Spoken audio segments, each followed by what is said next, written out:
Breathing is not just about your ability to run a fast 5K on Saturday or your ability to relax in yoga.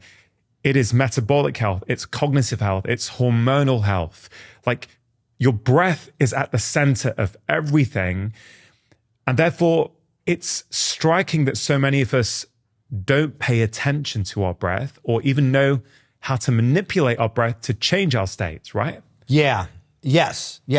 And the real thing that I feel would benefit most people is being aware of it, right? And my understanding of really being aware of one's breathing is if you can be aware of it, you can let it happen and pay attention. And there are times, yes, you can use breathing to regulate and become more aware of what's going on. But if you're not willing to confront the pain that has you in this reactive state to stress from wherever that originates, typically childhood, and you don't, that doesn't mean you need to go relive childhood. It's like, well, I was in a defensive pattern because my environment was incredibly hostile and everybody was fighting when I was young. So no wonder why I've got my dukes up all the time in anything in what I do, right? I'm really at a point where it's like, if you're just going around that shit, if you're going around that and just trying to control breathing and go about it that way, you're not going to find that root. Yeah. The root will be disguised. It'll be camouflaged. You've said, haven't you, previously, there is no amount of breathing that will change the pain you are not willing to confront. Yeah. One of the things I wanted to talk to you about today is this idea that our breath is intimately linked with our nervous system and how we then view the world. So if we talk about the pain that we are not willing to confront, right? Yeah. So let's say there is pain from childhood because of A, B, and C, right? That can then result in some sort of dysfunctional breathing patterns, potentially, I'm guessing, as a consequence. So then if you have compensatory breathing patterns because of trauma, let's say, then it can be hard to address the pain sometimes if you're in this constantly wired state. So presumably being able to work on your breath and maybe change things a little bit can change the state of your nervous system, which might then allow you to go inwards and confront the pain. Yes. What you first touched on when you began the question was, we've gotten to a place where we're kind of we just want to fix the problem, or we want to fix how we feel. That's what I run into, is people just want to feel differently. People don't want to actually change their behavior. Mm-hmm. And what we're talking about right now is a behavioral pattern that breathing follows. And although there is some school of thought that breathing is behavioral, I'm more under the impression that physiology has more to do with it. What does that mean for people? So, pretending that a lion walks into the room, there is a heightened arousal state. There is a sympathetic response to that. And the first stage of that is there is the stimulus, right? So we've got some sort of stimulus. Somebody cuts in front of me while I'm driving. There's a stimulus. The second part of that is the nervous system's response to that. My sensory system, which operates through communication through an electrical network that is firing things, it goes on high alert, pretending as though somebody cut in front of me. The first thing anybody does when they're driving, if they see that, is they grab the wheel and they hit the brakes, right? That is your nervous system responding, reacting to that stimulus. After that, the third part of this is the physiological processes involved in that and the driving of behavior. So my sympathetic nervous system goes up. I'm releasing neurotransmitters and hormones, adrenaline, right? Norepinephrine. These things are released real time. And so that third part of the stimulus response now becomes the first part of the stress reaction. And each of these is universal to us all. and I've got this happening and somebody cuts in front of me and this stuff happens. So all of these chemicals and my biochemistry is changing in order to manage what it is my system is putting off, right? So let's just go with adrenaline as it's an easy one. My response to adrenaline and anything when I'm not prepared for is dukes up, per se. It's it's personal. So then the second part of that is the recovery phase should happen. So it's like if somebody cut in front of me and I didn't actually get pissed off, I'm like, oh, whatever, like let them go. That is a response that's like going and lifting some weights and resting between sets. Okay, let's just pause there, Brian, because this is really interesting. Yeah. Right? Our stress response is hardwired within us. Mm-hmm. Okay, so no avoidance. Yes, if there was a lion that just came into this room now, we probably would change quite significantly in terms of how our being is, how we're interacting, our posture, our muscle tone, everything will change. Okay. You're driving on a road, wherever you live in the world, and someone suddenly cuts in front of you. So you slam on the brakes. Okay. That's an automatic response, right? You've slammed on the brakes.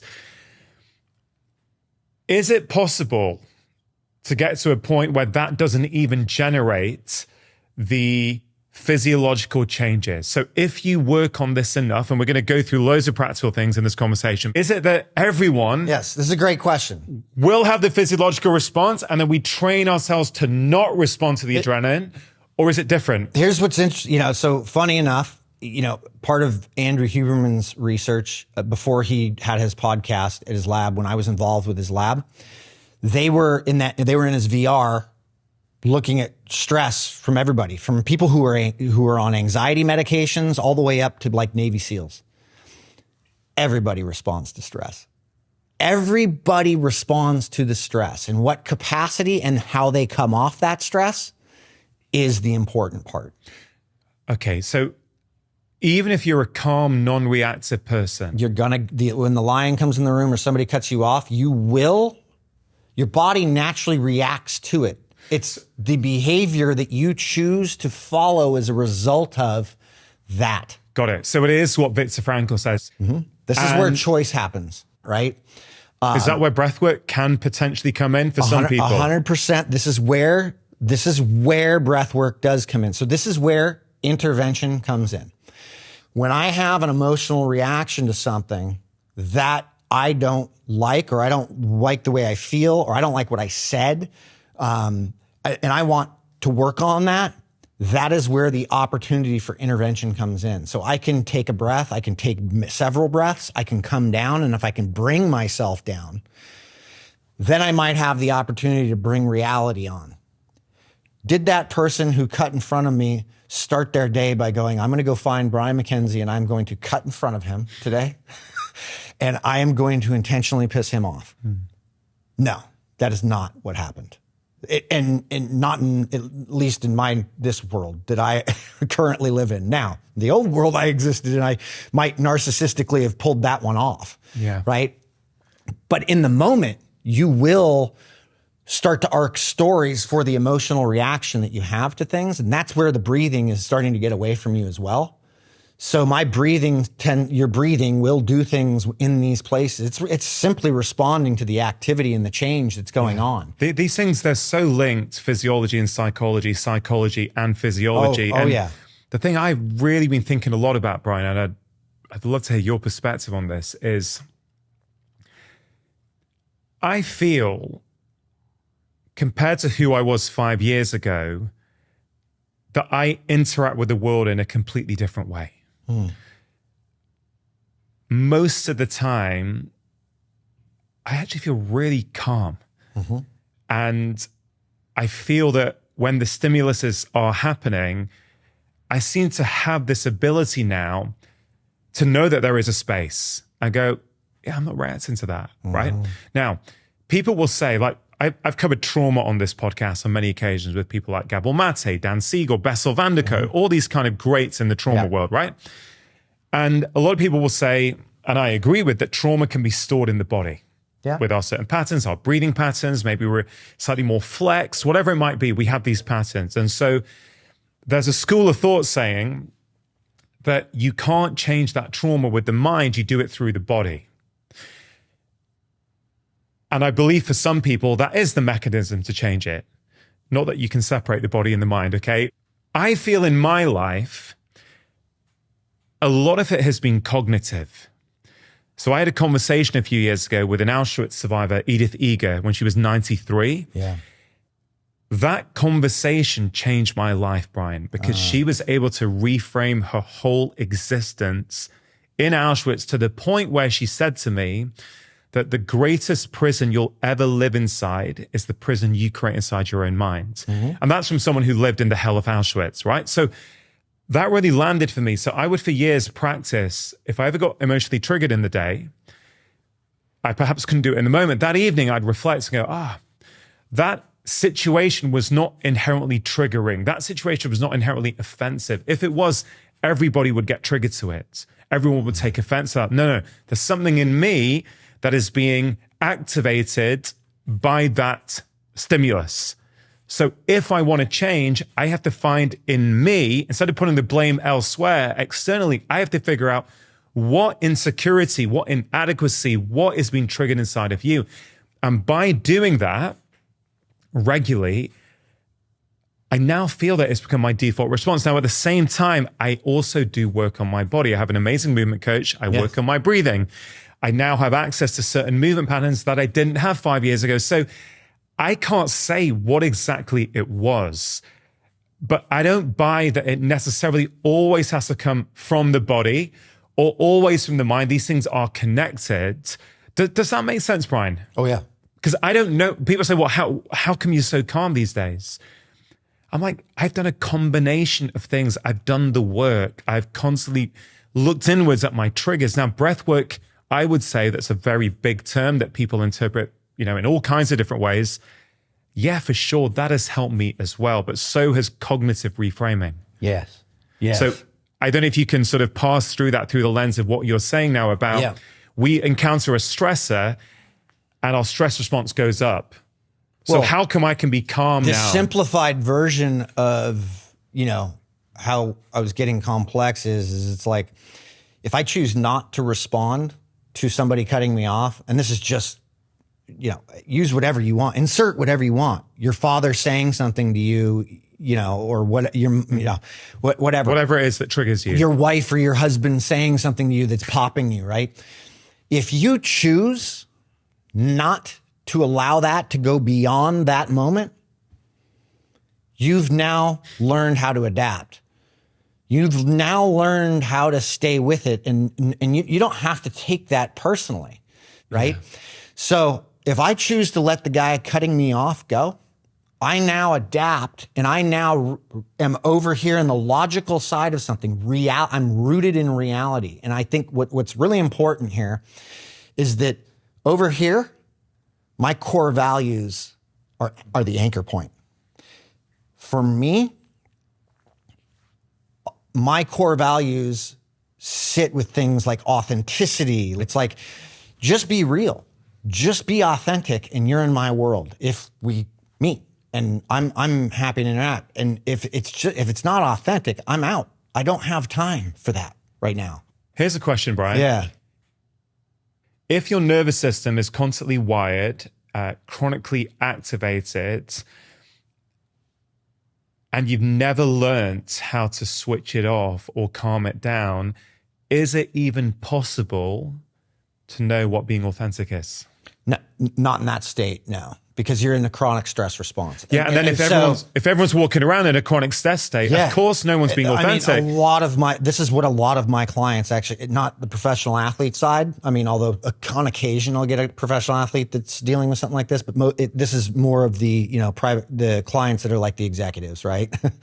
These are the guys and gals that are functioning up here all day, all night, and then they go and train, and the way they train mimics the way they work, and and they don't realize that they're in this heightened stress state, right? And so the third part of that stress reaction. So let's just pretend I didn't let go of the guy cutting me off.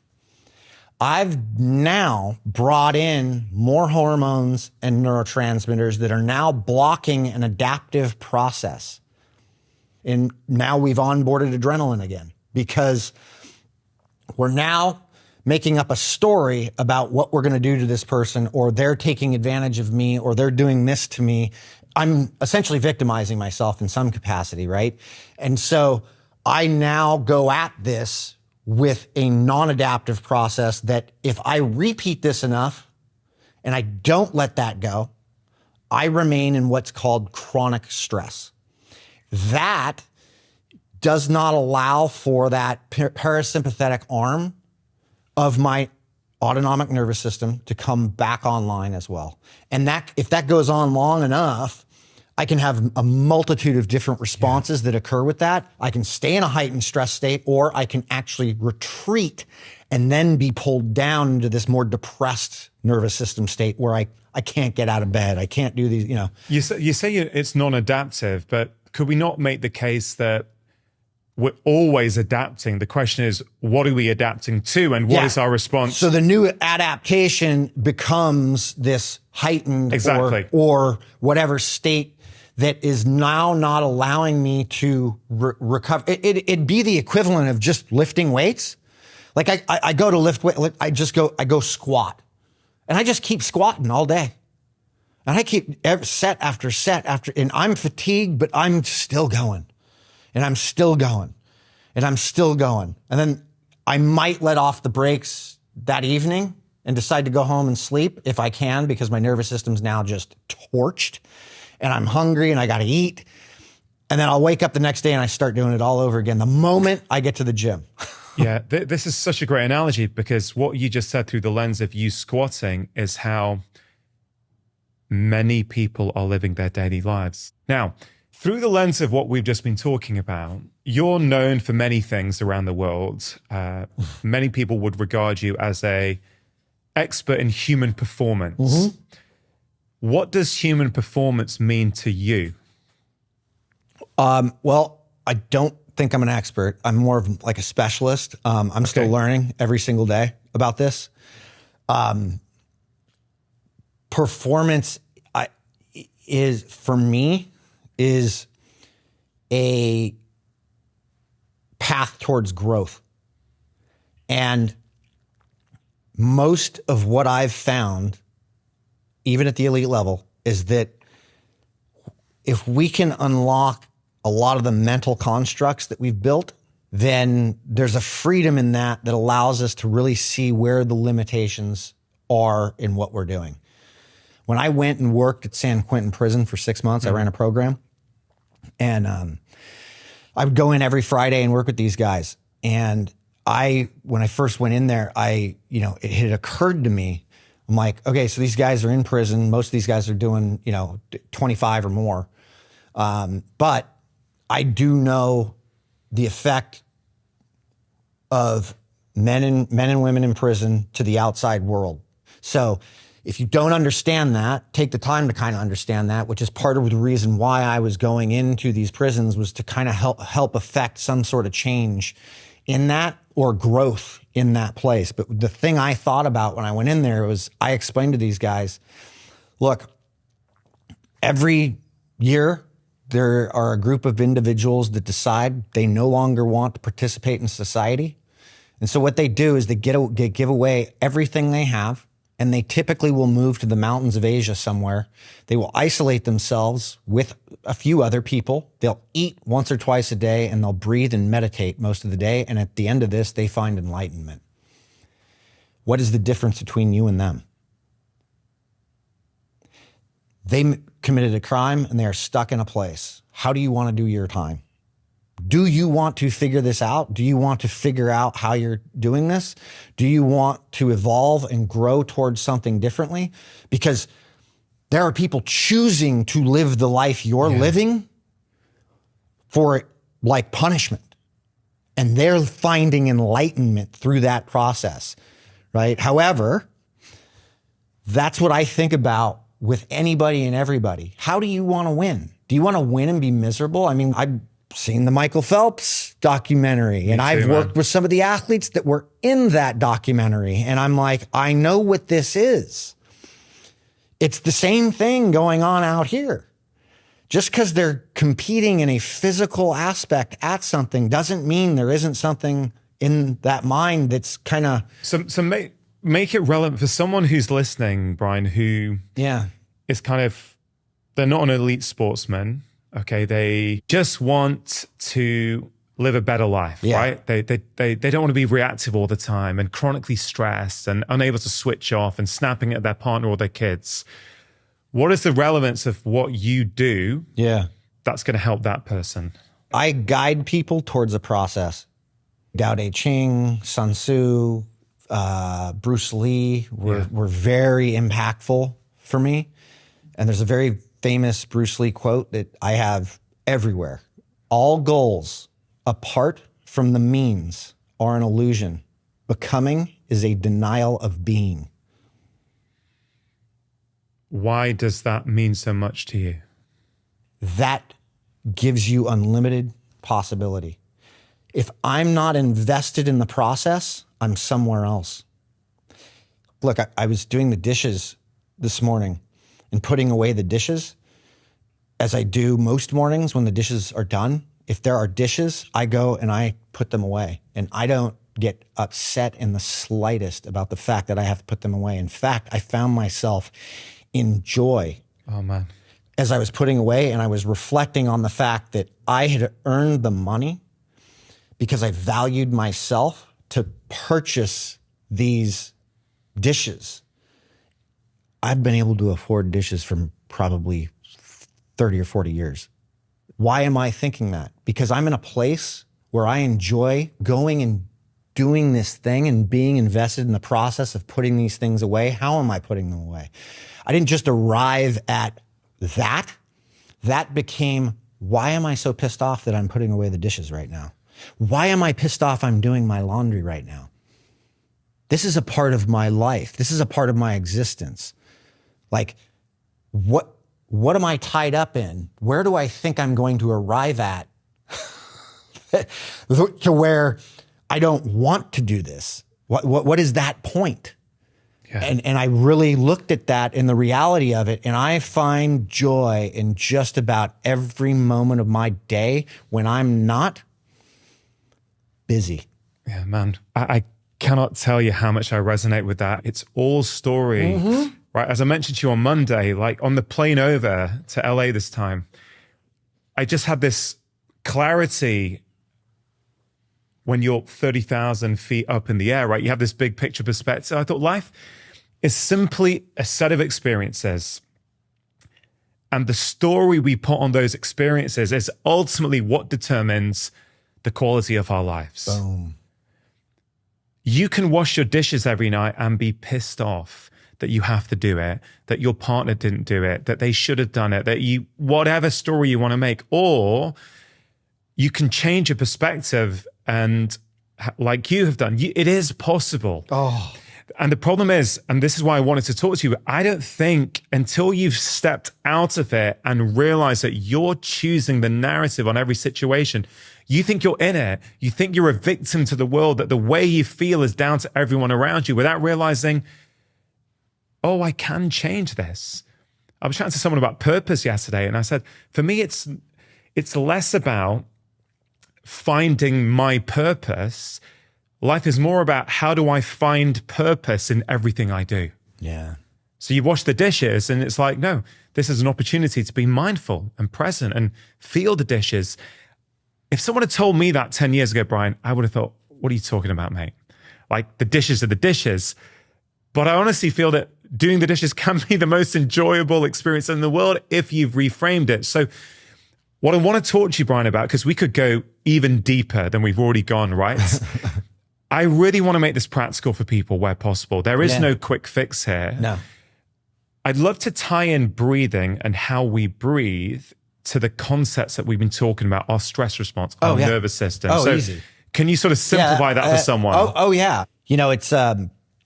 you go through this process that I've talked about where you've got, you know, the stimulus response and then the stress reaction after that stimulus response. And we've walked through this.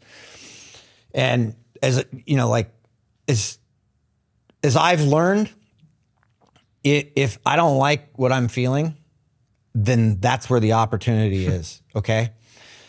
Eckhart Tolle, in a healthy organism, an emotion is a short-lived response. Okay.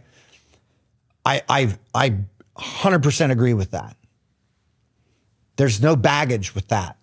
There's no dragging an experience that happened yesterday or 50 years ago through every day of my life. There's no reason I need to do that to where I can't live in total joy. And if I'm stuck in sadness, if I'm stuck in excitement, there's one. This is where I usually throw out to clients. Here, I know all this other stuff sounds hard. Let's start with excitement. Let's look at the things that bring you excitement. Let's slow down there. Let's bring that down in level to actually see it for what it really is. Because there are far too many of us that are getting very excited over really sexy, shiny things that inevitably we didn't actually want to be doing or involved in because we didn't take the time to bring it down enough to go, oh, anything that goes up comes down, right? So, and that doesn't mean you can't get excited about things. Yes. Make it a short-lived response. How do you make that happen? Well, when I get excited, I slow it down. I intentionally slow it down. So if I know I'm going into a situation, so there's 3 ways we can go about this. If I know I'm going into a situation that could be difficult, work, home, whatever, or you're going to go do something that you really didn't want to do, that's where breath work comes in stage 1. I'm going to do that to bring myself down a bit, to jump over and go, what is the reality of this versus the emotion of it? I spoke to a friend last week who was getting really triggered by an email from his boss. Yeah. And I said, mate, you know that email in and of itself is not problematic, right? He showed me. I'm like, that's just a neutral email. Information. Yeah. You're choosing to put this story on it and amping yourself up. You don't have to. And I guess one of the things I think is most powerful about becoming aware of your breath is that deep knowledge where I can actually change the tightness of my nervous system. Look, Casper Van Meulen was the one who coined the breathing is the remote control to the nervous system. So you can toggle that nervous system if you're willing to sit in it and control it before you go into something that you know could be difficult. Now, the second part of that, where this could come in, is if you get good at the first process, then you can go in to an actual situation you have not planned for, didn't know was coming, and real time regulate. Oh, I can feel that. I can feel my adrenaline coming up. I can feel I'm getting emotional. I'm getting angry right now. I'm getting frustrated right now. Breathe into that. If you got it. But if you don't, the third part is if the reaction that you've had, you didn't enjoy, now you've got an opportunity when it's over to regulate and go look at the reality of that. Yeah. So in any one of those 3, reality has to come into play. You've got to be able to jump out of the story or the narrative that you're in. And breathing is the thing that can typically allow for that to happen if you're actually applying this. But you've got to be consistent with it. Okay, so let's talk about something practical then. You've got to be consistent with it. So there's our ability to use our breath in the moment. Like, let's say we developed and cultivated the self-awareness. So, I can feel something's happening there. Oh, okay, I'm not going to say anything. Let me just calm it down. Let me breathe into it. Okay. But for that person who's never, ever paid attention to their breath and is kind of resonating with something going, all right, well, where do I start, Brian? Where do they start? I think the simplest thing to do, and this is what I'll show with people if I go do a talk so that they have something to walk away with, is if you can just inhale through your nose and exhale through your nose a little bit slower each time until you find a place where you're most comfortable with the exhale. But continue to just inhale and then slowly exhale. You're going to bring it down. So your exhale is longer than your inhale. Yeah. You want to prolong the exhale just slightly, right? Or even more, as long as you're comfortable. You don't want to do this and to the degree that you're hitting panic switches. Okay. But I think that's a really good point, because one of the breathing techniques that has taken off over the past decade, which has elevated this topic of breath work in many people's consciousness, is Wim Hof. Yeah. Okay. And yes, there's upsides and downsides for sure of that kind of breathing. But I believe that many people think that breath work has to be hard. I have to be pushing it. I have to be holding my breath. I have to go, oh no, I can keep going, right? And what you're saying there is that, wait, you don't need any of that necessarily. You can start off in a very comfortable way, just breathing in and breathing out for a little bit longer, but you don't have to feel uncomfortable. Is that right? Correct. So it can feel easy. That is controlled breathing. Do you sometimes find it difficult to find time to fit wellness into your life? I know many of us do. We feel our lives are too busy. Boncharge are a wellness brand who have a fantastic range of products to help you feel better, sleep better, and live better. And I've been using many of their products for well over 5 years now. And what I love the most is that they don't require me to find extra time in my life. I think their blue light blocking glasses are some of the highest quality out there. I've been wearing them for years in the evening, also when I go traveling. I also love their infrared sauna blanket, which is much cheaper and more accessible than having a sauna in your own house. It's really easy to set up, and you can have a quick 30-minute session whilst relaxing, reading, or watching television. And this sauna blanket is going to help you with recovery, relaxation, and sleep. Boncharge are giving my audience an incredible 20% off everything on their website. All you have to do is go to boncharge.com/livemore and use the coupon codes livemore to get your 20% off. Or just click on the link in the description box below. And then another simple thing that you can do is just sit there, shut your eyes, and pay attention to your belly moving every single time you breathe. You breathe in and out. And that's all you do for about 30 seconds or so.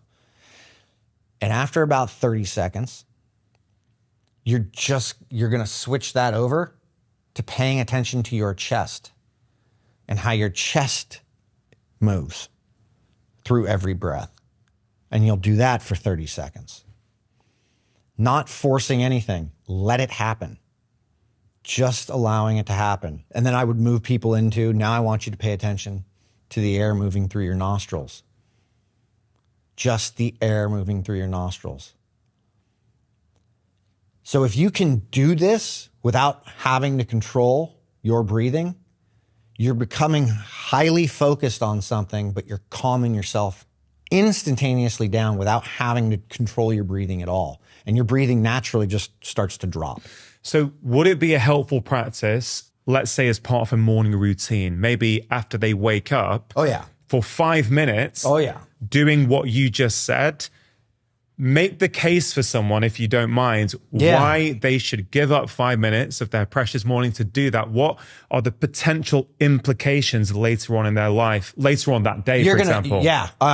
Simple. You're going to change what's going on metabolically real quick. So you're going to start activating things and getting more oxygen used up because you're changing how the chemistry happens. So you're actually regulating your nervous system. Okay, so let's say you don't have much time. You do 5 minutes of this kind of calming, grounding breathwork practice every morning. Yeah.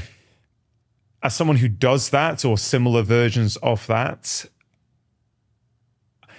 I feel there's so many potential benefits. I think it's a beautiful way to start your day. It's a very intentional way to start your day. Instead of reacting to the news headlines and the social media, the noise, you're just like, oh, I'm going to start whatever noise is out there. Yeah. I'm going to gently just bring myself into the day, for example. I think it's also in a world where so many of us are focused outwards on more information and more expertise and more opinions, which then become confusing. I think a practice like this brings you inward. You're starting to pay attention to what's going on inside your body, right? You're starting to understand, oh, like even I know this stuff, but even when you were going through it, I started to do it. Yeah. And I'm like, oh, wow, I'm in my head at the moment. Like I'd forgotten what was going on in my body. Of course, I'm talking to you. Yeah. But it was a nice reminder. And I think that then... So I'll layer this stuff in for people throughout their day. Like, hey, man, like as soon as you get off that call, like, boom, as soon as out of that meeting, boom. This is where you go, at least just do like 3 minutes. Yeah. Am I remembering correctly? A few months ago on Instagram, I think you said something to the effect of, if you have a well-functioning nervous system, then you will be able to take a nap at 1 p.m. What I understood from that post was many people say that they can't nap. They're tired, but they can't nap. And I appreciate not everyone has the opportunity to nap because of their work pressures, et cetera, et cetera. But some people who are working from home and potentially could have the time say that they're too wired to switch off. I mean, look, a healthy, functioning animal can take a nap at any point after a stress response, right? What does a lion do after it misses the kill? It goes and lies down and then takes a nap. I remember going to general quarters. So I was in the Navy, and I remember going to general quarters, which is, a drill for we're going to war or something's happening. You're going to your station. And it would be held for a certain amount of time. And most of the time it was for a prolonged amount of time. And I remember vividly, I was like, perfect, I'm going to take a nap. And I would literally take a nap when I would go to GQ because I was going to be stuck in this place for so long, and none of my superior officers were going to be there or anything. So they weren't going to see me. They're going to be at their general quarters station, but I was going to take a nap, and I would take a nap. And then I got out of the Navy, and then I started working. I was becoming successful and all of these things. And then all of a sudden I couldn't switch off. I couldn't take a nap. I remember all of this. So what happened? What was the switch in you? I just kept turning it on. I took on every opportunity I could get. I said yes to everything. I didn't learn how to say no. I didn't slow it down from the excitement of everything and the new thing. That doesn't mean to go do new things. It's like, did I have the bandwidth? And I didn't have the bandwidth. I didn't have the bandwidth because I was burning myself out all day. And then I was still trying to train, right? So I was still trying to work out and do everything I was doing at the time while working out. Just adding more and more things into your schedule, more training. And then I do the physical stuff because, damn, I felt good after that. But not realizing, oh, this is going to have compounding residual effects. The interesting thing was I was doing a lot of long, slow distance in the early stages of that stuff. So I was you mean endurance training? Yeah. And this is where I started to evolve things, not just for myself, but a lot of the athletes I was working, because they were burnt. And so it was like, well, what can we chip down? So we started chipping things down, and it was less and less and less. And it was like having some great effect. But it turns out that if you don't turn it off, if you don't have time throughout the day where you're able to shut it down, then that doesn't mean you need to take a nap. It means, can you regulate? Can you bring it down? And that's why you're so passionate about the breath. Correct. Because the breath, once you become intimate and pay attention to your own breath, yes, and what's happening in your nostrils and your chest and your abdomen, like you just mentioned. Like if I'm talking or if I'm speaking or if I'm going and teaching, like, man, I'm on. What am I doing right after that? Am I going to go have multiple conversations with people? Because I might, because people just saw me do something, and so they have questions and they want to talk to me, and it's like, I'm on again. Then it's like, okay, what do I do as soon as after that? Oh, I'm jacked up.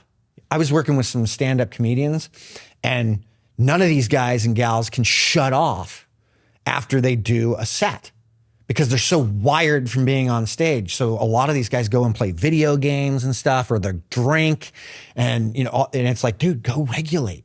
Like, go bring yourself down. Okay, this is a great example. So a performer, they finish, let's say, on stage at 10:30 p.m. Yeah. They're amped up. Maybe it's not as different as the person who's still working late into the evening on emails, or whatever it might be. Maybe, to make it really practical for people, they can't switch off. So, and I know performers who say that their bad habits come in when they're on the road. Like, what is a healthier way for them to down regulate at 11 p.m. instead of the bottle of wine, for example. Go back to the green room or wherever you've got an opportunity to separate yourself from people and just take 5 or 10 minutes and bring it down, regulate. Like, so what? Breathing. Do some breathing. Do some breathing. You could even do breath hold work if you wanted to. That's going to change some things and bring it down a bit. But that is going to bring the nervous system down, and it's going to allow you to actually not be in a reactive place. Yeah. That's the problem, is that when we get into this heightened arousal state, you can only react in those places. If you do bring it down, you can respond. You can be like, oh, yeah, maybe I don't do that. Versus like, no, I'm not doing that. Yes, I am doing that. The amount of patients over the years, Brian, who came in to see me with sleep issues. And of course, there's a whole variety of different reasons why one may be struggling with one's sleep, right? But so many of them, and this is one of the probably unintended or maybe intended consequences of the digital world in which we now live, is that these boundaries between work and home have kind of vanished in a way that, 20 years ago, you left the office. Yeah. There's stuff you couldn't really do at home. You had to be in the office to do it. So there would be a natural boundary. Whereas now people can work and do their emails into the evening. And one of the things I realized after a while, I was telling my patients a lot, is that, you're struggling to switch off and sleep. They're like literally doing work emails, firing them off, and then going to bed and saying, hey, I'm struggling to sleep. Okay. And I'm like, if you're doing that and you're really activated, now some people can switch it off quickly for sure. Yeah, my wife can. But many people can't. And I'm like, for me personally, I don't have to anymore, but I chose a few years ago to go, you know what? Once it hits 7 p.m., that's it, I'm done. Like, that's the day done. Now everything is chill mode. It's relaxing, it's reading, it's music, it's doing some stretches, it's chatting with my wife. It's not work related. It was a choice I made. And what I used to say to these guys is like, have you got kids? I said, yeah. I said, with your kids, just before they go to bed, what do? You don't put all the lights on full, give them a load of sugar, put the music up loud. You don't activate them, do you? No, you dim the lights, you soften your tone. You might read them a bedtime story. You're creating this kind of environment around them that is conducive to falling asleep. But as adults, we kind of think that we don't need that. I'm like, your kids need a bedtime routine. You might benefit from a similar bedtime routine to your children. It's about what is the signal you're giving to your nervous system, isn't it? Yeah. Oh, yeah. We create more stimulus through the unprocessed junk, whatever we're not dealing with. And it's this compensation of just trying to get as much done as we can, because in the world we live in, it's just like it's this barrage of information that we're all aware of. We all talk about it like we understand it. However, when you don't have boundaries, like you've talked about how you have boundaries, like 7 p.m. comes, you're done. Like it's done, right?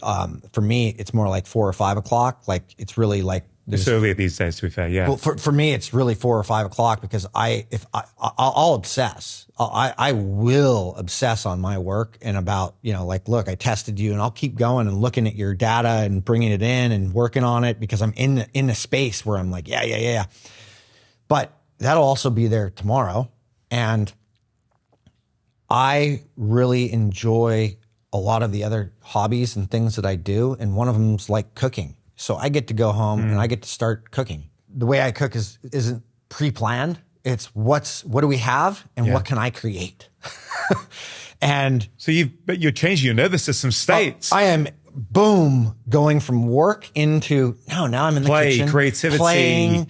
And when it's a little warmer, I typically will come home, and because it gets dark later, I'll go home, grab Tiana, and I'll be like, we're going to the beach, and we will go body surf for like 45 minutes or an hour.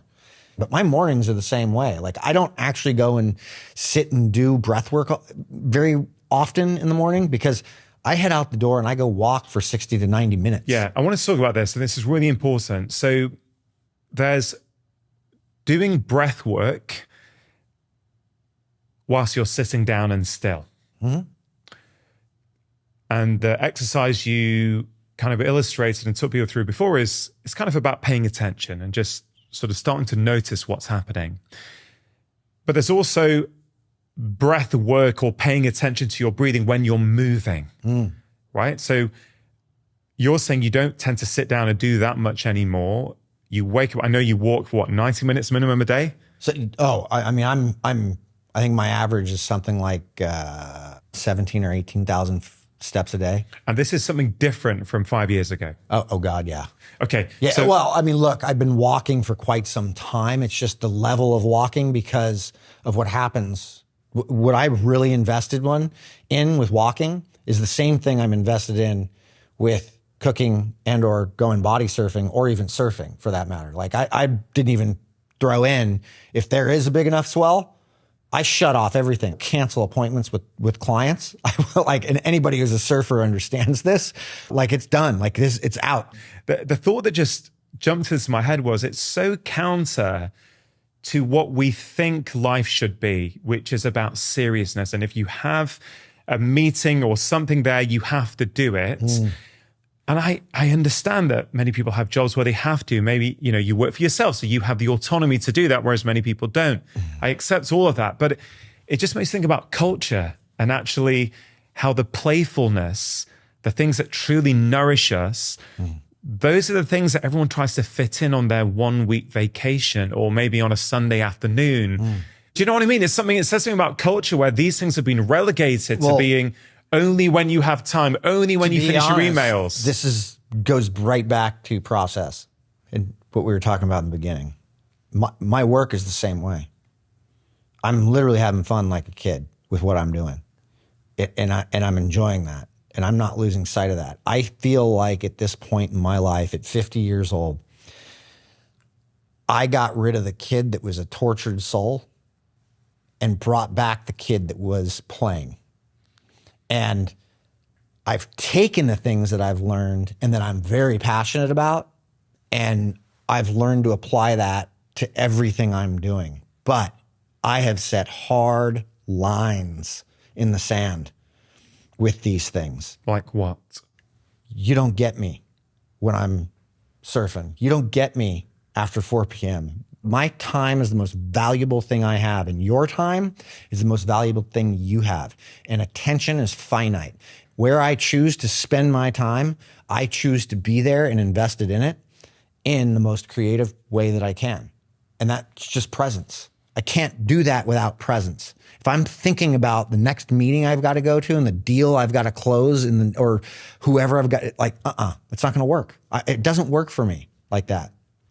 And then I love the job I'm at, but more importantly, I love every single person that is in my life, no matter how short that is. And then third, I feel like I'm a kid, and you'll like this.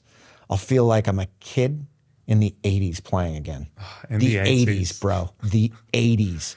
Pre-smartphones. Bro, the innocence and the risk-taking that I was up to when I was living at that time, the craziness of it. But just the drive to explore, and that's what walking does for me. Walking in the morning reminds me of when I was a kid and I lived behind this forest, and I would just go, I was out, I was gone. At like 8 years old, 8 years old, I'd go walk out the back and I'd go into the forest and I'd go screw around building tree forts, all this stuff. You know how hard that is right now for people and their kids, like to allow even a 10-year-old or to be on their own. Jonathan Haidt writes about this in The Anxious Generation. He's talking about, the negatives of smartphones at an early age and social media at an early age. But for him, the case he makes is not only about reducing that, it's at the same time we need to increase free play, give our children independence, get them out taking risks, playing. The world is actually a lot safer for most of us than it used to be, yet we're behaving. Like, I think he says something to the effect of we are underprotecting kids in the online world and overprotecting them in the offline world. Yeah. And I think he's really onto something. I don't think he's wrong. I mean, I read Johann Hari, did a book. Stolen Focus. Yeah, Stolen Focus. That was a fantastic book as well. But, and all of that's provided me with information that I've been able to utilize, right? Like Yeah. I'm able to take steps to understand these things. It's like, I don't have a true existence on social media anymore. It's like from afar. And, if I go post a video that I have to get on the app for to post that, I actually have to go to the app store, install the app, and then I delete the app after I've done that. And I don't go through and start scrolling because I know what's going to happen to me. I'm not immune to the things that are going on with you on there if you're actually on there. I go through the same thing where I get caught in the infinite scroll, and we're all human. I'm emotionally getting triggered by things, and it's like, oh, that's interesting. That's going on, and people pretend like that's not happening to them. And literally, there are people I have had conversations with that think that's not affecting them, and they're full of shit. It's affecting all of us. I've watched it. I see it with myself. I see it with clients. I see it with people that I'm close to. It affects us all in a certain way. And real life is with the people you're closest to, and the ability to show up in an interaction. But that doesn't mean you can't go on social media and do the thing. It's just like getting caught in that loop and going, oh, there it is. I'm out. It's interesting. You're talking about the boundaries you put in place, the clear boundaries you put in place. And boundaries are something that many people struggle with. Oh, yeah. I used to struggle with it for sure. Yeah. And a lot of the time there's a pushback sometimes that it's selfish. But the funny thing is that I imagine, and I put it to you, like putting in boundaries is actually one of the most selfless things you can do. Oh, yes. Because what people don't realize on the other side of boundaries is that you then have something to give to the people you want to give to. Yeah. Let's talk about your gear system here, right? Because I think it's really practical, and I think it's going to be a tool that people can take away, because we've gone pretty deep, right? Yeah. And I think you can go that deep, but having some practical activities that you can start, playing around with each day, I think it helps people go to that deepness. Do you know what I mean? It's like, it's easy to hear these concepts that go, well, yeah, Brian, we're all right for you guys. Like, I don't know, like you enjoy doing the dishes. What are you guys talking about? I hate doing the dishes. So let's bring in these 5 gear systems, because I think they're useful. Everyone moves their bodies, maybe some not as much as others, but what are they, and why do you think they're so important for people to know? Well, we developed the breathing gear system out of discrepancy that we found in observing breathing as a dynamic through low, moderate, and high intensity exercise. So the gear systems apply to when we're moving our body. Correct. It's not about waking up and actually paying attention. No. So we parked that. We're now moving our bodies. Let's say we're going for a walk. It's about exercise. Go for a walk. And this is a perfect example. Is if gear 1 cannot be used while someone is walking, we have a very big limitation, which is nothing but an opportunity. Don't look at limiter as a negative. Limiter is an opportunity. So I have an immediate opportunity if I can't have somebody in gear 1. And breathing gear 1 is simple. It's, can you maintain 1 breath cycle in and out of your nose for greater than 4 seconds? So that would be like a 2 in, 2 out, right? Two count in, 2 count out. I get that upwards to somewhere around 8 seconds for walking level, maybe 10 seconds walking level effort for people. But that's a good check. Does that mean you should go on a 90-minute walk while trying to apply gear 1? Absolutely not. That means go spend like 10, 20 minutes really focusing, or from time to time, every few minutes, checking in and applying that breathing pattern of to the effort you're at with walking. Okay, so let me frame it my way and see if this makes sense. Okay, so walking is, of course, it depends whether there's an incline or it depends on the speed, but it's, it's not the most intense of movement activities, right? So you're saying you're going for a walk around your block. Gear 1 is the ability to maintain a nasal in-breath and a nasal out-breath, so you're not opening your mouth. And you want that in and out breath to be at least 4 seconds. Yeah. Okay. If you cannot do that, okay, so it could be that you can only manage 2 seconds, or it could be that I can only walk around the block by opening my mouth. That would be gear 4. So we'll work through this. Okay, so why is that a problem there? If someone can't go around the block on a flat pavement and keep their mouth shut while they're doing it, so exclusively nasal breathing, if they can't do that, why is that something they should be paying attention to? They're not utilizing oxygen real well. Okay.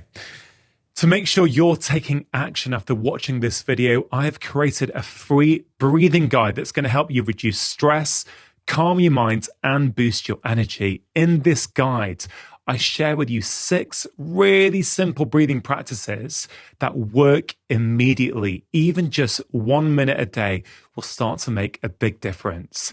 To receive your free guide, all you have to do is click on the link in the description box below. Can we think about these 5 breathing gear systems like a car? You know, Yes. gear 1 to 5, where, you know, we start off the car in first gear and we go to second gear and third gear and fourth gear and fifth gear. Is that sort of, because gear 1 would be you'd be in gear 1 should be primarily most of what you're doing throughout your day. So gear 2 is a transition from gear 1, obviously, to where I go from that 4 count. And now I'm down and I'm probably more like 2 to 3 seconds per breath cycle. But so still nasal in and out. Yes, I'm still nasal, right? Still nasal. So gears 1 and gear 2 are both nasal. And what I have found over the last few years is that gear 2 is actually pretty limited. And you're probably more effective if you're going to be prolonged at gear 2, you're actually more effective at jumping up to a gear 4. So see, I'm skipping gear 3 because gear 3 is nose in, mouth out. And that's largely a transitional gear for coming down. And we're going to go through this, but for people who like want to learn more, it's all on your website, isn't it? Like you've got the gear system, and that is shiftadapt.com. Right. So if they go to shiftadapt.com, you've clearly got the 5 gear systems there. Yeah, I think we have it. We have that up somewhere on that site. If not, they can go to actually my X handle, and it is pinned at the top of my profile. Yeah. And there is a systematic breakdown of it and where it relates and how it can work. Okay. That said, skip gear 3 going up. So I'm in gear 2. If I'm going to be there for more than a minute or 2, I'm going to have somebody go to gear 4. And that is what, in and out through the mouth? Yeah. It's just relaxed mouth breathing. Okay. So as your intensity is going up, you've moved from gear 1 to gear 2. You're saying on the way up, jump and skip gear 3. And you're now at gear 4. So you've gone from nasal breathing in and out to mouth breathing in and out, but in a relaxed way. And then gear 5 is? And for heart rate zone junkies, people who actually understand heart rate zones, gear 4 is happening somewhere between heart rate zone 3 and 4. Okay. That is where that is occurring. Gear 5 is power mouth breathing, meaning I'm actually really moving air like this is heavy duty strength and conditioning sets. This is sprinting at the end of sprints if they're short, or you're talking 400 meters, 800 meter efforts, you're going to hit those. If you're hitting those for time, if you're hitting those for high intensity, gear 5 is coming into play. Okay. Gear 5 is something that I realized there were a lot of problems with, not just myself that I noticed, but other people I've noticed who were not able to get that respiration rate above about 40, 45. Yeah, okay. And we'll come to my test here. But just again, to make sure everyone's following along, right? So there are these 5 gear systems that you've gone through. As our intensity of movement increases, we, in essence, move up through the gears like we would in a car, right? Why is it important for someone to know that? So what I mean by that is, let's say someone is using gears 4 and 5 exclusively, i.e. they're never nasal breathing, okay? They go for a walk around the block on a flat in perfect weather conditions, and they're breathing in and out through their mouth, okay? So they're not using 1, 2, or 3, they're straight into 4. Because I think people need to know that to encourage them to start. For the hundreds, if not thousands of people that I've tested or looked at the data on currently, you have a breathing related issue. when exercising. And you have a big opportunity in maximizing your performance and output by either, and like, look, I tested, I tested Kawhi Leonard this morning, who's an NBA player for the Clippers. And he asked this very question, well, how's this going to help my performance? And I explained to him, well, think of it like a season, right? If I can give you a tool that's going to allow you to be more efficient with your breathing, you're not losing that blood to your locomotor muscles. So you're not getting more stressed sooner. You're using energy a bit more efficiently. So game after game, if you don't change this, by the time playoffs come, you're pretty tired, you're pretty exhausted, it's pretty hard, versus you're now recovering faster. You've got capacity. You've got more capacity because you're using oxygen later than you were earlier. Yeah, so there's a performance benefit. There's a capacity benefit. You can go for longer before you fatigue. Someone we both follow on X, Alan Cousins, my interpretation of what I've read from Alan is, if you're keeping at that low heart rate, if you're walking to the mailbox, if you can keep it all nasal breathing and at a low heart rate, that's going to help you burn fat. There's a metabolic benefit. And so for some people who maybe don't want performance or not NBA players, well, many people are trying to lose fat off their bodies, right? And there's a metabolic reason to be able to access gears 1 and 2, isn't there? It's going to help you burn fat. We definitively understand that if you're breathing through your nose, you're more aerobic than you are. Which means you're using up fat. Correct. So think of your aerobic system is kind of like your checking account, right? And your anaerobic systems are your savings account. If I'm my mouth open is my savings account. You're on limited time. You're incinerating carbohydrates when that mouth's open. So you're using up, that's not a bad thing. It's just a thing.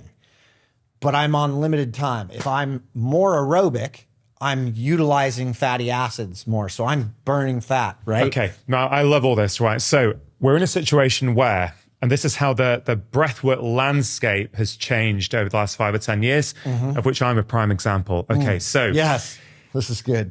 Let's go back 10 years. A decade ago, I can't quite remember what was happening, but breathwork wasn't as popular as it is now. Right. In my own journey through this podcast, which has been going for 7 years now, the first time I really dealt with nasal breathing on the show was with Patrick McEwen many years ago. I had a lovely chat with Patrick.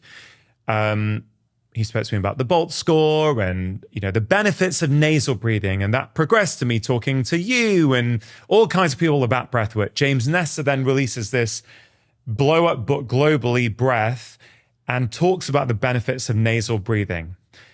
Is it fair to say that that message was needed because the vast majority of people were over-breathing and using their mouths more than their nose? But something has shifted where some people who get a bit obsessed, like me, take that nasal breathing message and try and do everything in our lives with nasal breathing. And then we start to have problems in something like a Gear 5, which is what I think you're finding with me. Correct. Yes. And I experienced the same thing. I did the same thing. But it doesn't mean nasal breathing is not important. It's just that it is another way. There's a limitation. For sure. Could we say this, that there was a deficiency of nasal breathing in society? The increased awareness has meant that less people are deficient now because they're aware of it. But the problem is that they've tipped it too far where they've actually now neglected mouth breathing, which is also important. Correct. You will not go look at a tour cyclist who climbs Alpe d'Huez or whatever climb you want to talk about, and they're punching it. Their jaw is open, and they are moving that air. Okay, so let's talk about that then through the lens of the testing you did on me, right? So because I think this kind of illustrates this quite well. You were not able to get above a 42 respiration rate, and you were at tidal volume, but I'm pretty sure you could get deeper. Let's break that down. Like some people won't know what tidal volume is and what these terms mean. Tidal volume just talks about how much air is in the lungs, right? So are we saying that I was good at the lower gears? You were good at the lower gears. Oh, yeah. Yeah. So because I put in the work at the lower gears and I've focused on nasal breathing. Yeah. So it looked as though you were really happy with that. Yeah. And metabolically speaking, look, like based on you were between 0.95 and 1.0 for like 15 minutes. And what does that mean for people who don't know those terms? So Rangan was at a low to moderate, high level. He was staying under 1.0 RER, which is respiratory exchange ratio, which means once you hit 1.0, you're burning carbs. Totally burning carbohydrates. So I was able to burn fat. You still had some fatty acids. You were still burning some fat. Even at relatively, moderate to high intensities, which I probably wasn't doing 5 years ago. A systems level of metabolic. So that's just looking at the metabolic. Now, right.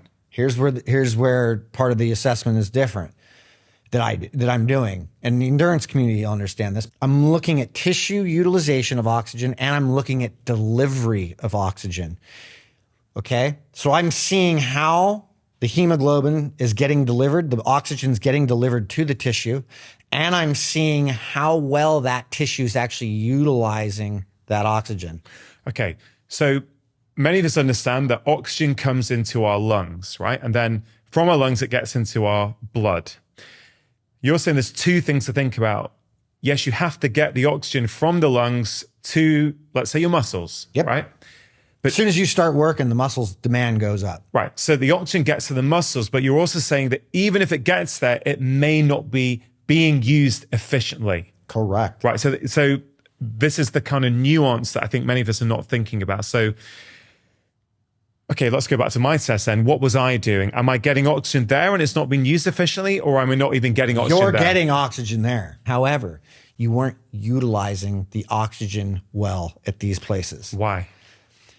The mitochondria aerobic system wasn't getting enough oxygen, or hadn't been for long enough, because the nose breathing is happening with everything and you're more than likely doing it at higher efforts, which you confirmed with me. Yes, you are.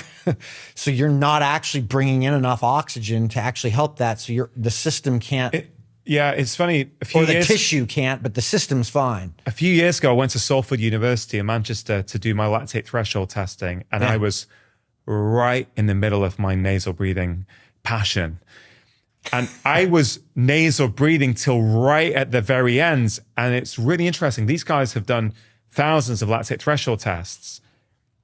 My test confused them because they weren't seeing what they used to. They weren't seeing the usual step changes. I don't think at that time they'd seen someone who was nasal breathing right until the very, very final speeds. And they were going to do some more work on me, and then COVID happened. Nothing. We didn't actually do anything, but now it's all starting to, the penny's starting to drop now, where I'm like, I was overly nasal breathing. So they couldn't even get the data they wanted to give me my training zones. Is that making sense? Dude, I watched this exact thing with it. So I have a pretty good relationship with the UFC PI, and one of my clients owns the UFC. So we went over to the PI to do all of our testing there with Roman, who's the exercise lead physiologist there. And he did this exact same thing. And literally with a minute and a half left, he decided to start mouth breathing. That was me. That was exactly me. That's all it lasted. He fell off a cliff immediately afterwards. And you were struggling your ass off because you didn't have enough oxygen on board, and you haven't actually developed the tissue, the muscles to be able to move that fast. So I've developed the lower end, which is great and has metabolic benefits and performance benefits, but I've sacrificed or underdeveloped the top end. Yeah, it's like doing yoga with your primary breathing muscles and then asking yourself to go, do powerlifting, right? It's not those two very different worlds, right? But you need both. It's not. Correct. Yes. So I was right to focus on the nasal breathing and correct that deficiency in my life. Yes. But now it's like, hey, Rangan, you've got that one. That's okay. Keep doing that. But now we need to bring in, Yeah. And the series of questions that I ask based on what I see is what validates what we see, right? And that was the questions that I had for you was like, hey, are you doing any mouth breathing? You're like, oh, no, I don't do, like I'm, this is what I'm doing. And I'm like, that's what I thought. Like, okay, so let's say you're going to give me a program and I'm going to work on certain things to do. And I guess some of that's, well, maybe you can share what are some of the things you would ideally have me work on? We would, one, have you work at just above gear 2. So working to like heart rate zone 2, heart rate to heart rate zone 4. We'd be doing some intervals there with mouth breathing, particularly gear 4, not gear 5. Gear 5, we'll touch with things like strength and conditioning. So I threw in with your program, one of the main points of the limiters was let's do some strength and conditioning at least twice a week where you're getting that intensity up to where you are wanting to move air. And that may just be after you finish squatting, but it hits that. And then we can gear down as a result of that. So I get up to a point to where I hit that when I'm lifting heavy. And that doesn't mean the whole workout's gear 5 at all. We're hitting those stages. You're also doing structured cardio throughout the week, at least twice a week, to where we're doing some interval type work where you're working for a few minutes in gear 4 and then coming back into a gear 1 for some easier stuff and making sure that we've got the working gear 1 in there. So the gears that I have underdeveloped over the past few years, the gear 4 and 5, right? In essence, you're saying now we're going to start redeveloping them. You're going to now, you've got gear 1 and 2 going pretty well. Let's now get gears 4 and 5 going well. So I've got this real variety and depth in my system. I want to know what the benefits for me of doing that are. Like, why should I do it? I feel good. I can nasal breathe at low intensities. I'm going to do it, Brian. It's not that. For the purpose of the conversation, why should I? Why shouldn't I just keep doing what I'm doing? You're going to most likely see an increase in VO2 max. Could you explain to my audience what a VO2 max is? Maximum amount of oxygen you're able to utilize in liters per kilogram a minute. So your body weight in kilograms and how many liters you're using of oxygen or can use in a minute. That's just a rough reference point of the higher that VO2 max is, the less likely it is that that's going to slip into a dangerous zone as you get older. The good news is you're probably not in any danger. The even better news is that following what I'm going to lay out is going to most likely increase that exponentially. Meaning when you go on a walk, it's even easier. You're not using high stress energy in the places you used to. Is it fair to say that if you can develop this 5-gear system with a variety of different movements and a variety of different breathing gears and heart rate intensities, you're working out your stress response system? Oh, right? Yeah. So given what we spent the first hour talking about, which is the way we respond to stress, the choice, or perhaps not the choice, depending on how you want to frame it, in terms of we have a stressor and we have a response to that, and we can train our response. We can get more helpful responses over time. Do you think that if people develop their 5-gear breathing system, it would help them better manage stress in their own lives? Across the boards, yes. Because it's not separate, is it? It's not how you deal with the driver who cuts you up is actually related to how you move your body. Correct. And but I don't think people know that. Your breathing is a respondent to all of that. Breathing is playing a role in all of that. So me learning how to actually, and this doesn't, I want to be very clear.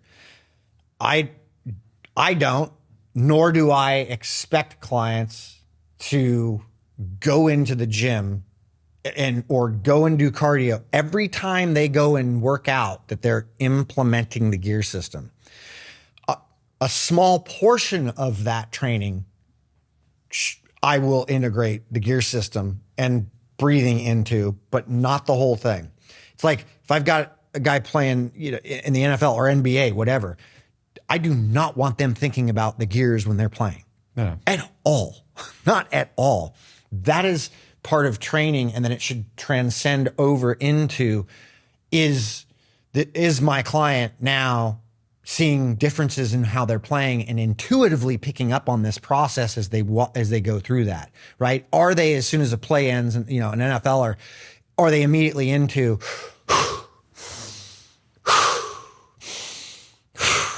do they do that intuitively, right? That's where that should happen. However, the crossover is how I'm managing my day-to-day stress is going to show up in my training. And if I can't maintain a gear 1 in something I should be able to maintain a gear 1 in, I now know I'm probably a little more smoked than I normally am. Or if I had a workout I was going to do that had some sort of gear in it, and that's much harder, you are now seeing a response to stress that you have a feedback loop to understand, oh, wow, this is a lot more difficult, or this is much easier today. I am really able to work harder in this gear, right? That is a crossover point for understanding, oh, I'm actually making some adaptations here towards expanding my potential for stress. Like I'm able to handle far more than I was prior to this. And here's the thing. If I don't use oxygen well, your physiology will catch you. Mm-hmm. We call these metabolic disorders. Like, it will catch you. And that doesn't mean your breathing is the culprit here. It means, your breathing's probably affected. Your food's probably affected because you're making fast choices on that and you don't care about where you're getting your food from, just hypothesizing. Your training is too intense, or it's not intense enough, right? Like, there's all these variant, like, look, you go look at research, like it comes out all the time, but variance to training is the thing that is typically the best stimulus, not the same thing over and over and over repeating. Yeah. It's so interesting, this stuff. I mean, I'm deeply fascinated, like you, about human behavior. A big part of my job for many years as a doctor has been to help patients make better lifestyle choices. And I used to think that knowledge is all that people needed. And I'm like, no. People need knowledge, for sure. They need external knowledge. But what they need more than anything, I believe these days, is internal knowledge, that awareness of, why am I going to this behavior? So let's take sugar, for example, right? And I think this relates to your work and the gear systems. If you're chronically stressed and generating emotional stress by every way you interact with life, the drivers, the boss, the traffic, and you're thinking you're a victim to the world. You did the math. You're going to consume more sugar because you're using up sugar. Your body needs sugar. Exactly. And so you keep thinking that you need to hear another podcast on the negatives of sugar. But the problem is you already know that. You need to understand, why do you need that sugar? What is going on upstream that is naturally means you're going to consume that sugar? And you can apply that to alcohol or 3 hours scrolling social media and whatever it might be. Like, what's the upstream driver? Hey guys, I really hope you're finding this useful. If you are and you want more content like it, please do check out my book, Make Change That Lasts: 9 Simple Ways to Break Free from the Habits That Are Holding You Back. It's in all the usual places as a paperback, ebook, and as an audiobook, which I'm narrating now. Back to the video.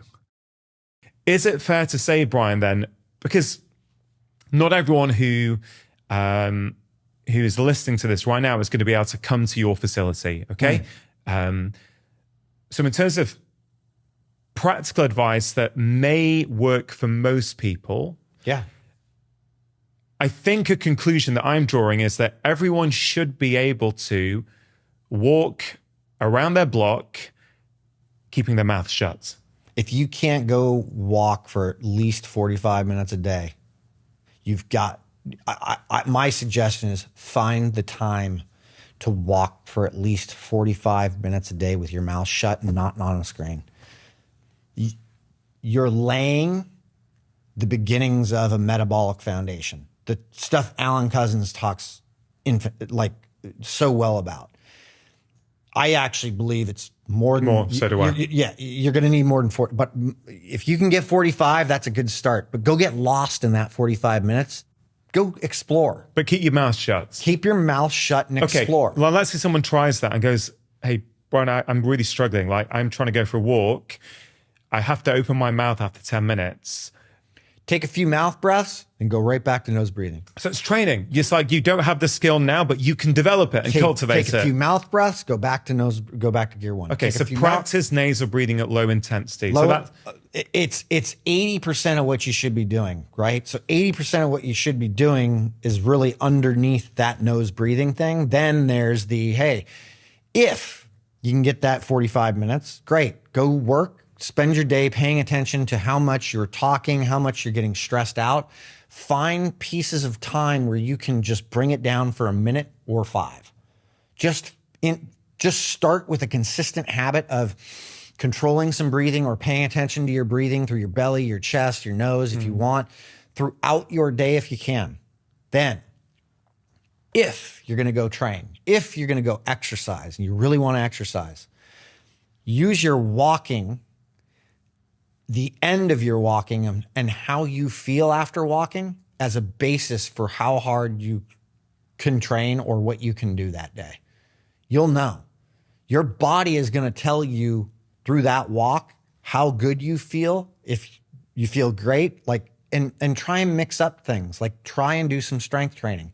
We know definitively strength training is as important as VO2 max. Having muscle tissue so that you can get up off your tail is just as important as having a VO2 max, right? So maintaining strength, that doesn't mean you need to go into a powerlifting meet. Doesn't mean you need to become a power lifter. But finding complex movements and applying them, do that throughout the week. Maybe at least twice, if not 3 or 4 times a week, if that's your MO. So you're saying the 45-minute walk, right? Or okay, whatever you can manage. You're saying have that daily walk. Yep.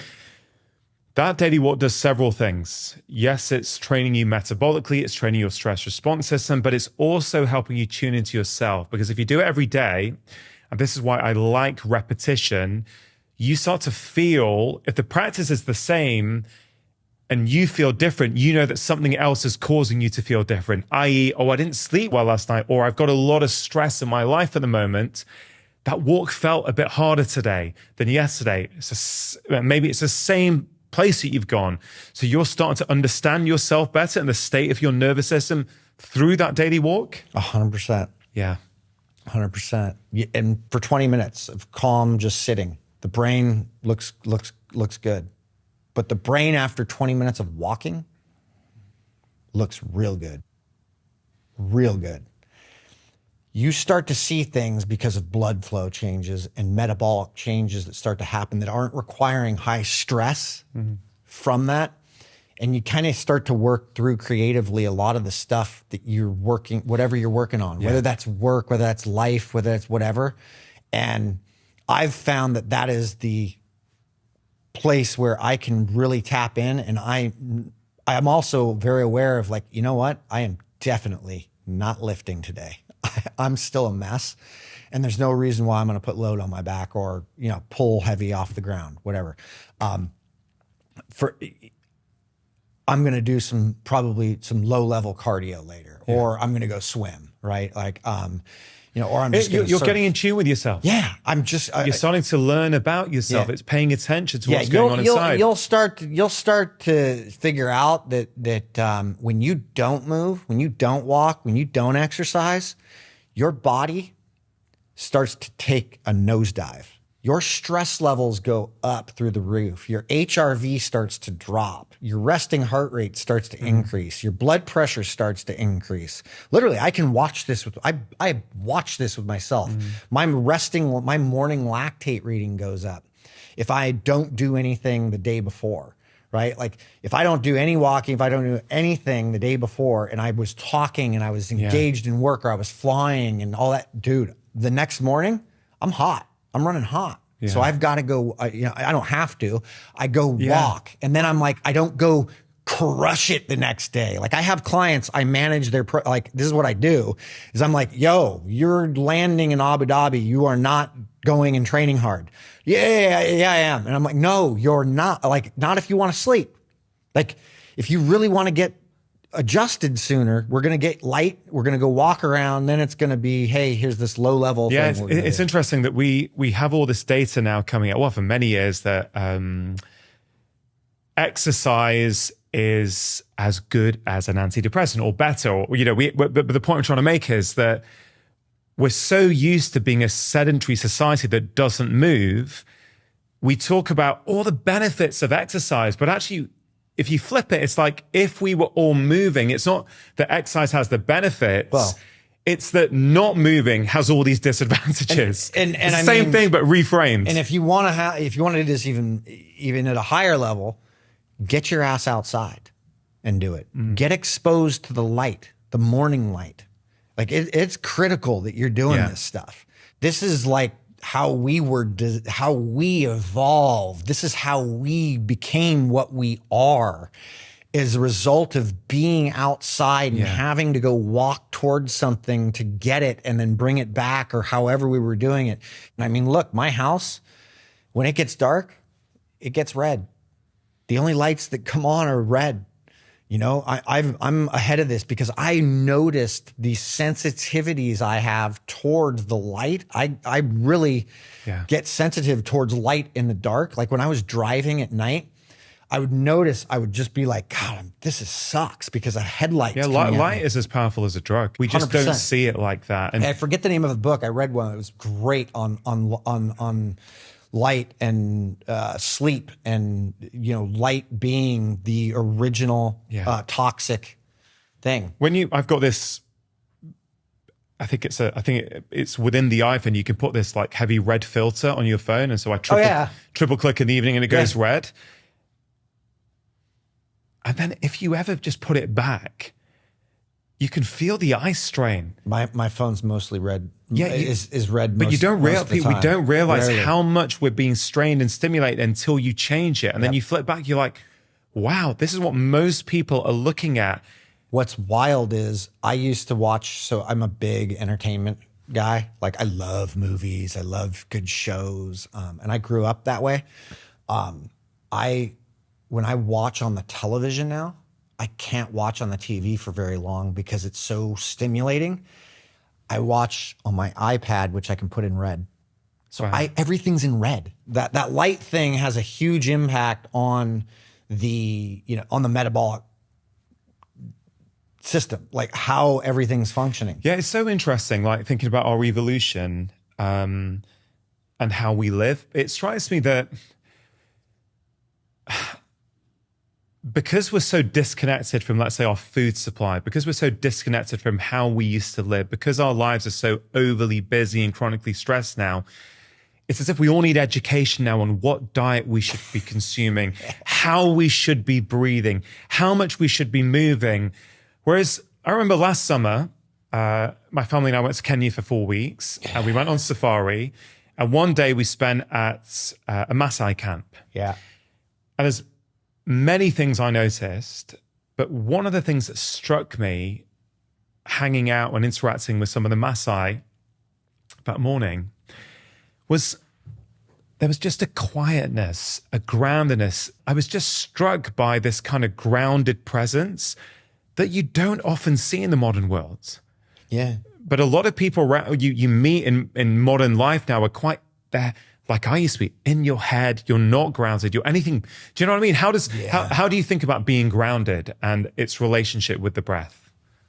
I mean, there's nothing to fix with any of us, to be clear.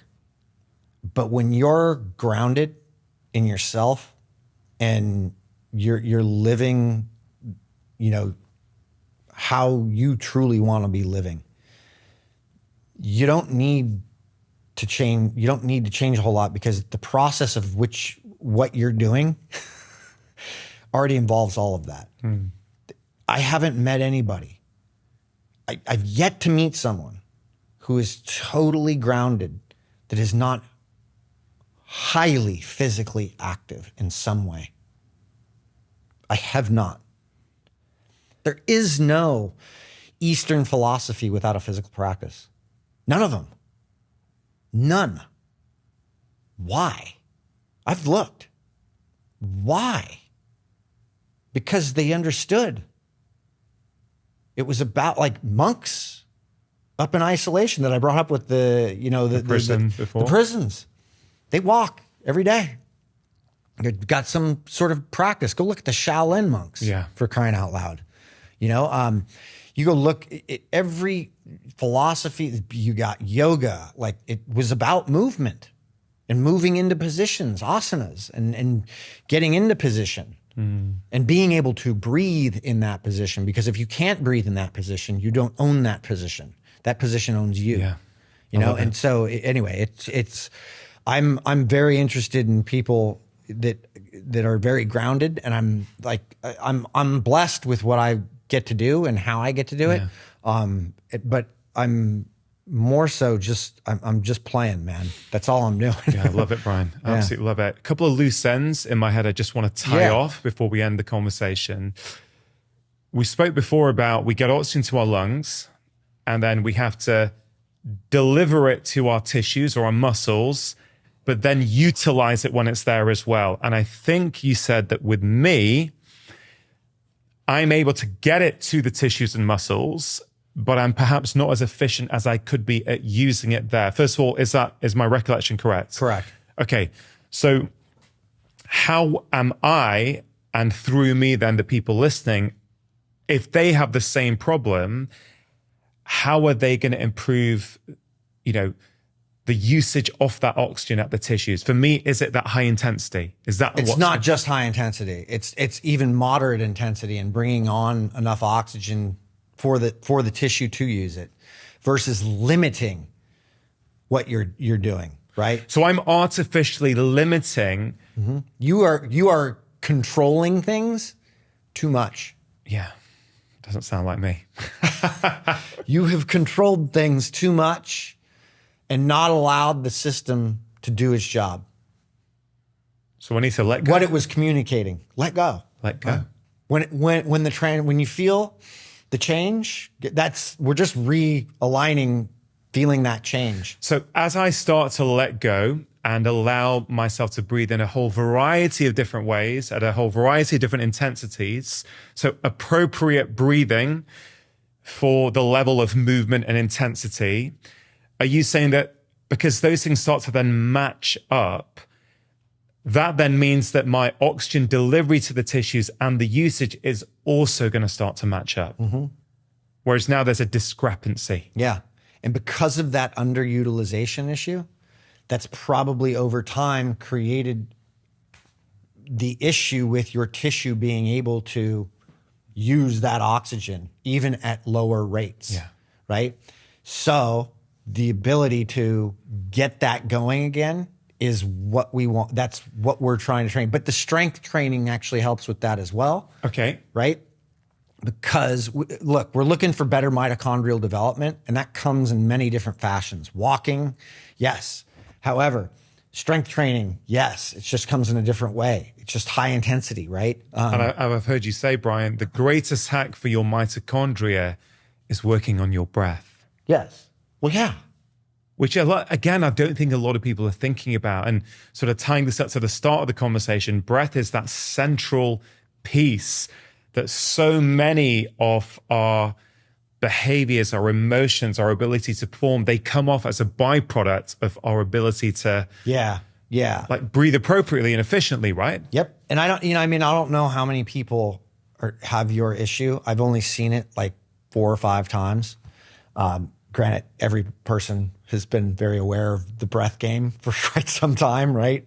Yeah, because I guess people like me who are really interested. Well, anybody who read breath typically was like nasal breathing's everything. And that's not on James. James wasn't saying that's everything. Ever since I first came across Patrick McKeown, however many years ago, like I've been, I'm going to go and walk nasal breathing, but I've probably overdone it. And I get that. I mean, look, man, I've been staring at this down the lens of a metabolic cart for quite some time and seeing the changes and what, the changes simply in walking with one's mouth open versus one's mouth shut were eye-popping. In terms of, and make that really practical for someone, what, in terms of your ability to burn carbs or so fat? If I'm over-breathing, which isn't what your problem is, right? So that's not my problem. Most people have an over-breathing issue. Yeah. So if I'm over-breathing, I'm definitely not getting oxygen to the tissue, right? So the sympathetic nervous system clamps down, and I am going to be screwing up the dissociative curve of oxygen's utilization because I'm getting rid of excess CO2. So if I overbreathe, and if anybody's done Wim Hof, they've felt what overbreathing feels like. That's where that high starts to kick in.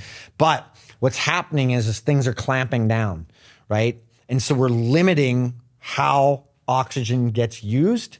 And so the red blood cell can't offload as much oxygen because there's not enough CO2. Oxygen is a useless, destructive molecule without CO2, and CO2 is what helps knock that oxygen molecule out of the red blood cell to go to the cell to be used. Also, Brian, just to finish off that loop as well, given what I shared with you right at the start, which is that I feel, compared to last time I was here in LA with you, that I'm a different person. My nervous system sits differently. I'm calmer. I'm more present.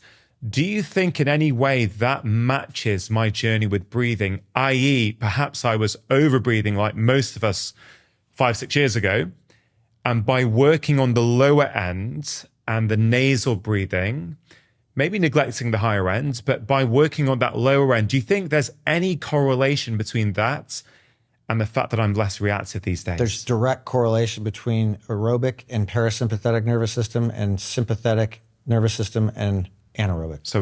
So it completely matches up. It is direct As correlation. I've worked on this lower end, it is direct. My parasympathetic nervous system is much better able to function. If the lion walks in the room, your system goes, oh, we need immediate action. You think it's going to go use fatty acids for that? It can't. It needs carbs for that. It needs to go to more sympathetic. Carbohydrates, or it needs, creatine phosphate system. Yeah. It needs to instantaneously. But oxygen's a part of that. Yeah. When I go use tissue, it'll deplete that. Like we've seen that. There is no one or the other. It's like how quick that's going to happen.